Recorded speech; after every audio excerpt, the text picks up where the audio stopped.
しな身を揃えてゆこうお互いを信じ合う五人の仲間ボルテス5に預けた命飛ぶぜ宇宙の果てまでもみんなの笑顔も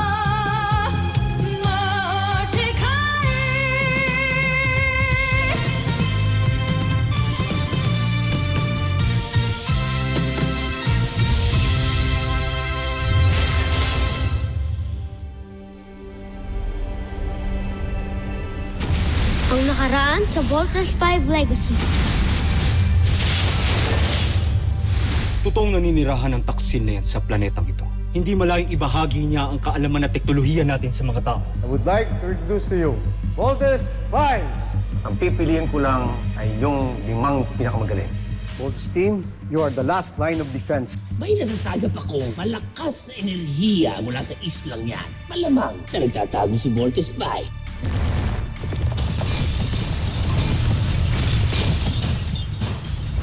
Mga anak, mahal na mahal ko kayo. Mama! Mama!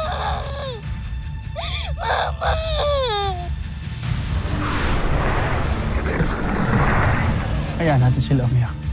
Let them cry like boys.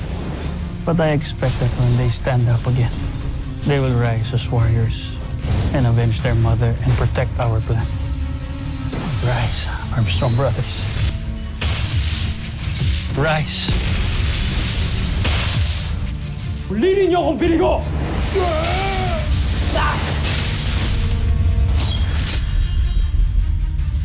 Bibigyan ko kayo ng isa pang pagkakataon. Pinapangako ko, hindi ko na kayo bibiguin pa. Magkamali ka ulit, parurusahan kita. Aalis na ako dito sa camp. Wala na akong reason pa para magstay dito. Ngayon pa talaga? Nanamatayan ako, ngayon ka pa aalis. Ba't di ka magpa-comfort kay Jamie? Total, may gusto ko naman pala sa kanya, di ba? Oh, alam ko na. Be happy now. Dahil pinapakawalan na kita. Hanggat hindi mo nasasakop ang Terra Air 2, kasing baba ng iyong ama ang magiging tingin ko sa'yo. Pagsalitaan mo na kami ng masama, wag lang yung mama namin, ha? Kayo lang talaga yung sensitive sa pagkamatay ng nanay niyo. Sobrang insensitive mo talaga sa Armstrong Brothers kanina. Hindi aso ang namatay sa kanila. Kaya hindi ganun kadaling mag-mourn at mag-move on. Wala kasi akong pakialam sa mga ina-ina na yan. Mga wala silang kwenta. May tinatago kang pain dyan sa dibdib mo, no? Gusto mo talaga makita tinatago ko sa dibdib ko? Pag natapos namin ito, Joffrey, wala nang panama sa atin. Kanilang kampyon, si Voltes 5. Sana nga ang beast fighter na ito ang siyang wawasak kay Voltes 5.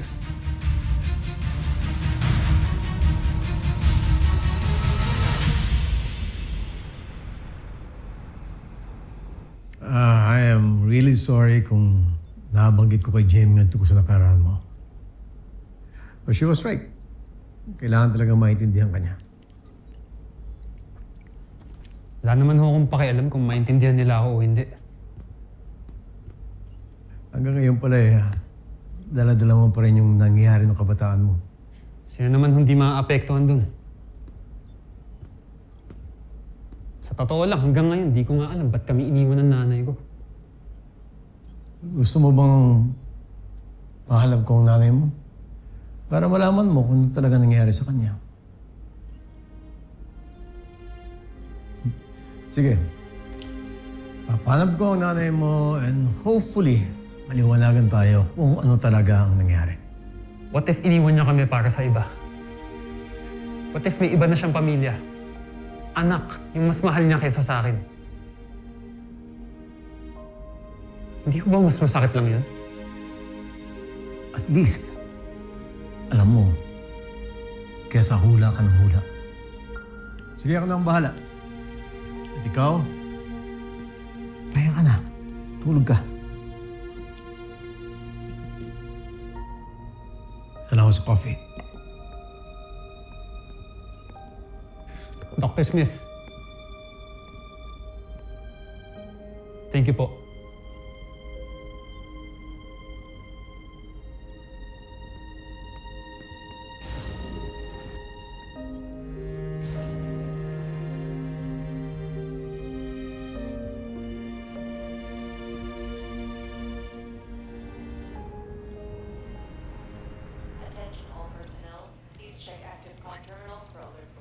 Umalis ho ng camp si Big Bird, Dr. Smith. Yan ang report sa akin ng security. Lumabas si Big Bird sa main gate, papuntang mainland. Ano kayang gagawin niyo doon? Baka magpapalipas lang siya ng init ng ulo? Ano, gusto mo siya sundan? Hey, wait. Hayaan niyo siya. The guy's been through a lot. Kailangan din makahinga ni Big Bird. Like all of them. Engineering crew report to 50. Engineering crew report to 50.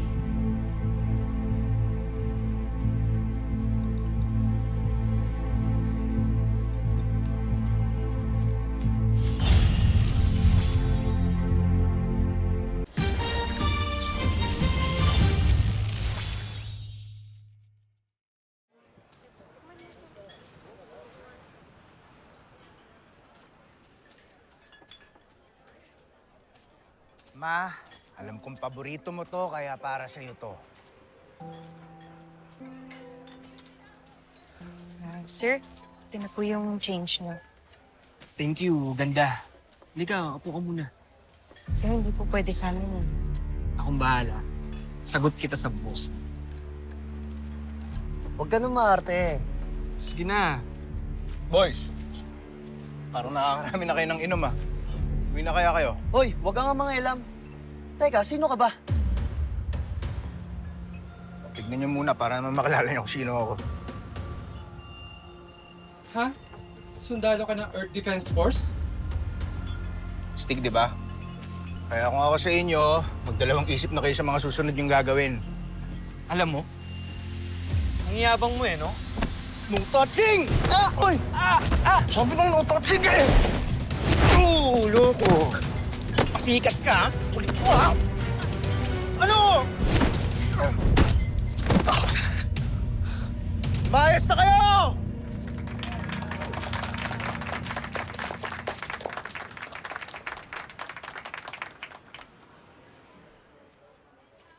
Sir, salamat talaga, sir. Ang bait niyo naman.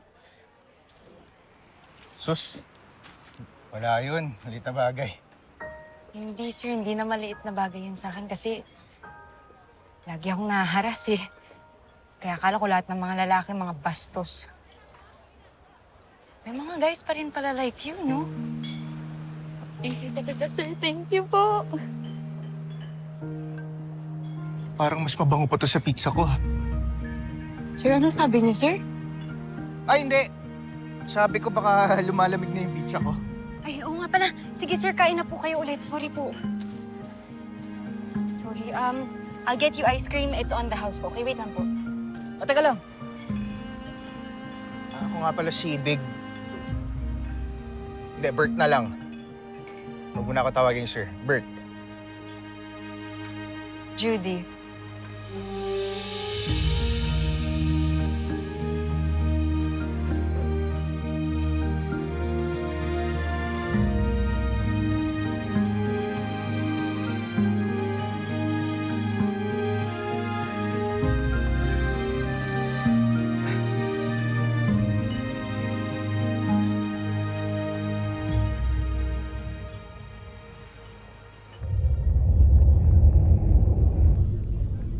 Nasakop na ng Buzan Najmi Imperium ang halos lahat ng planetang may buhay sa San Sinukob.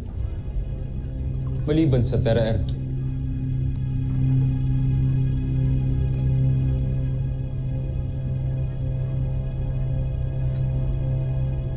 Napakalaking hadlang talaga sa atin ang Voltes 5. Maliban sa ating mga Beast Fighter, dapat siguro alamin din natin kung sino ang namumuno at nagpapatakbo dito.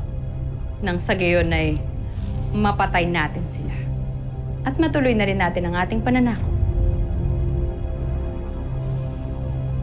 Naisip ko na rin yan, Najmi. Kaya ginawan ko ng solusyon. Solusyon? Anong solusyon, Jomfre? Hindi ko pa maaaring sabihin sa inyo. Pero nang dahil sa gagawin ko, tiyak kong makikilala ko sa lalong madaling panahon ang mga nasa likod ni Voltes 5.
Draco! Kamusta ang iyong beast fighter? Malapit ko na siyang ipakilala sa inyo. Di na ako makapaghintay pa. Bibigyan kita ng isang araw para tapusin ang iyong nilikha. Napakahusay niyo talaga sa pakikipaglaban, Joffrey. Wala kayong katulad. Totoo yan. Alala ko tuloy nung kabataan ko. Magaling din ako dyan eh. Umsa, wala namang talagang nagtatanong. Yan ang mangyayari sa 5 piloto ng Voltes 5 kapag nakita ko sila. Nais kong ako mismo ang papatay sa kanila.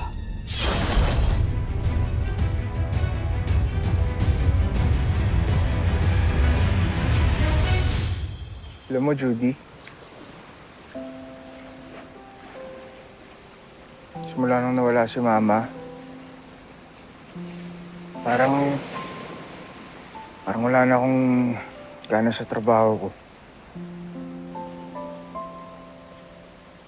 Kasi ano pang sa ng mga ginagawa ko, wala na yung inspirasyon ko. Alam mo, Bert, ganyan din ako. Nagtatrabaho na lang ako ngayon para mabuhay. Kaya mas malungkot lang.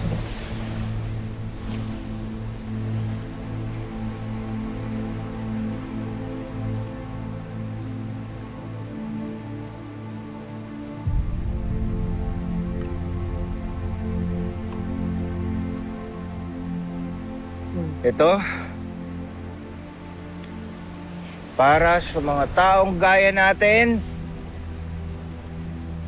na iniwan ng mga mahal nila sa buhay. Uy.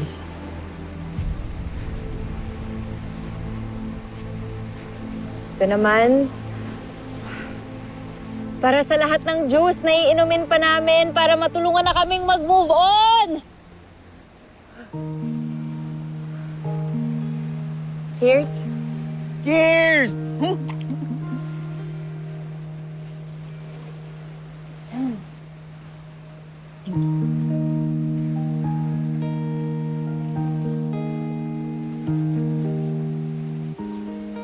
Mo, Judy, ikaw pa lang yung babaeng nakakausap ko na ganito katagal bukod sa mama ko. Alam mo, ikaw pa lang yung taong nakausap ko na nakarelate ako.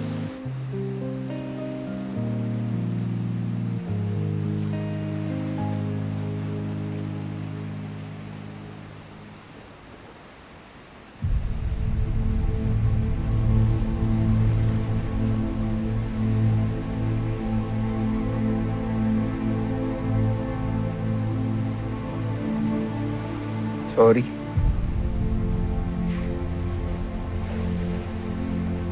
Gusto kita, Bert.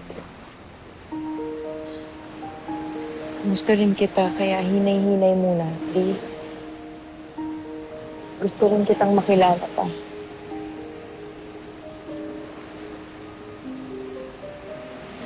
Sige. Gusto rin kitang mas makilala pa.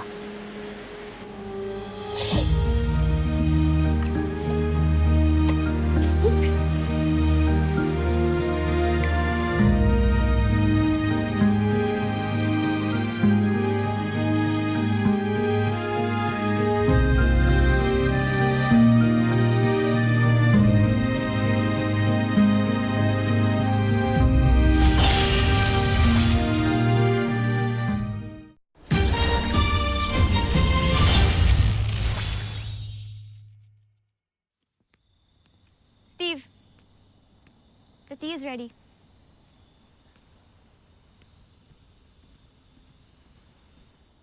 Saan na nakarating yun si Big Bert? Hayaan mo na yun. Uwi din yun. So, ano nang mangyayari? Ililipat daw kayo ni Dr. Smith sa camp? Yeah. Actually, mas okay sa akin na doon na kami sa camp. Para mas mabilis kami tawagin pag may threat. Maraming memories dito. Kaya sana dumating na si Big Bert para makapag-impake na kami. Tulungan na lang kita. Tara. Tulungan mo ako. Oo.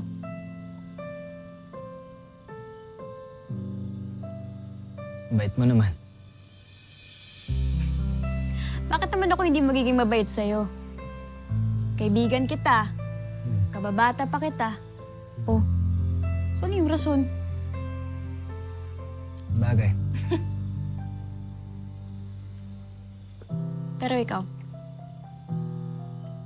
friend ba yung tingin mo sa akin? I'm sorry, what? Ha? Kasi kung friend yung tingin mo sa akin, sabihin mo sa akin kung bakit kayo nag-break ni Eva. At kung bakit umalis siya dito sa camp.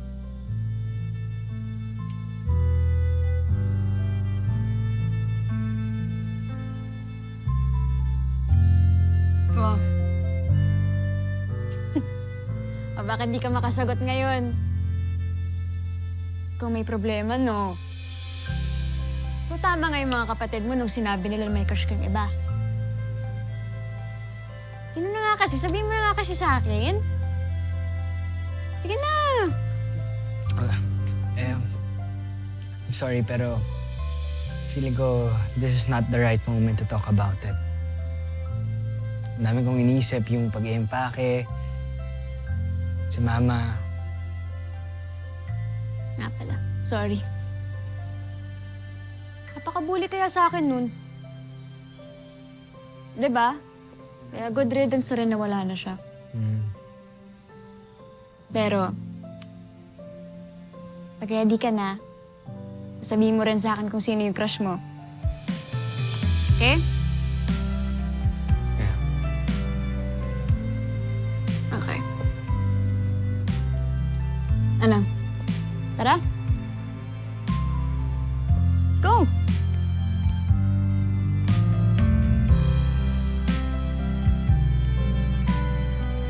Commander Armstrong, let's go! Yes, ma'am. Very good.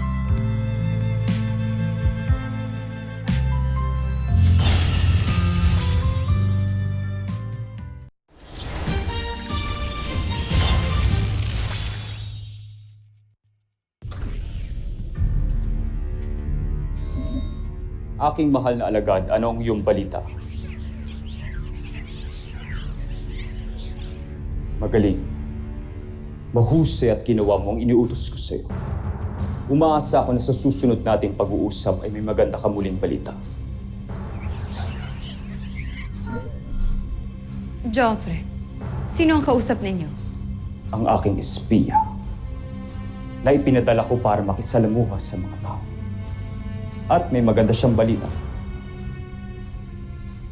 May paraan na para malaman natin kung sino ang 5 piloto ng Voltes 5.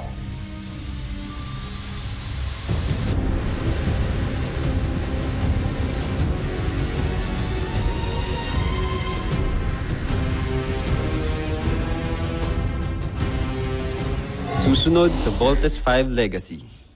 Nakilala kasi akong kaibigan kagabi. Kwento mo! Dali na! Saka ako na ikikwento sa inyo pagka naging girlfriend ko na. Girlfriend talaga? Bunso, ganun talaga minsan. Tama nga tong Kuya Steve mo, tsaka Ate Jamie mo. Oh. Ano? Oh. Puso, Ano? kaya nga in love ka sa kanya eh. Mag-ready na kayo. Baka malate tayo. Kailangan natin mag-report sa Camp Big Falcon. Sino ba kasi ang espiya ng prinsipe? Saan ba siya nanggaling? Malamang isa siyang sundalo o kaya isang alipin. Inatasan ni Prinsipe Sardos na makihalibilo sa mga taga-Terra Air 2. Siguro nga isa siya sa mga alipin. Sapagkat kawangis nila mga taga-Terra Air 2, mga wala silang sungay. Well. Akala ko ba nag-quit ka na? A girl can change her mind, right? Ano pong sasabihin ninyo sa akin, Dr. Smith? Update ako tungkol sa mother mo. I don't wanna ruin my day. No, Mark. Mali ang iniisip. Hindi na ako makapaghintay pa. Draco, ilabas mo na! Nais ko na siyang makilala. Masusunod, Joffrey.